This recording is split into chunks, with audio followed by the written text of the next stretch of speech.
কিরে বল্টু, তোরে যে বলছিলাম একটা গরুর রচনা শিক্ষা আসছস? আল্লাহ রে, এখন আমি কি কই? কিছুই তো আমি শিখছি না। সারাদিন তো কালকে বন্ধুদের সাথে আড্ডা দিলাম। যাক, এখন তো একটা কিছু করে ম্যানেজ দিতে হইব। জি স্যার, শিখছি। আমি সব রচনাই পারি স্যার। আপনি যেটা ধরবেন ওইটাই কমু। থাক, অন্য কোনো রচনার দরকার নাই। তুই তো এমনিতেই পড়া পারস না।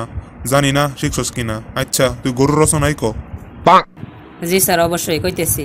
স্যার, রচনার নাম গরু।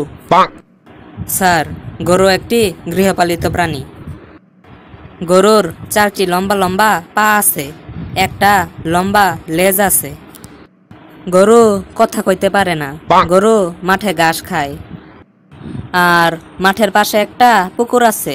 সেই পুকুরে আছে অনেক ধরনের মাছ, যেমন রুই, কাতলা, তেলাপিয়া, শিং ইত্যাদি।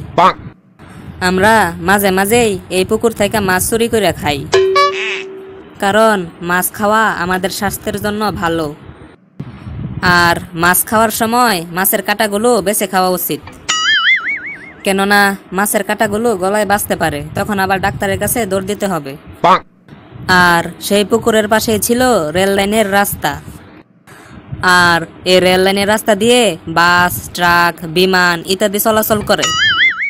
স্যার, সমাপ্ত স্যার, আমার আর কিছু করার নাই।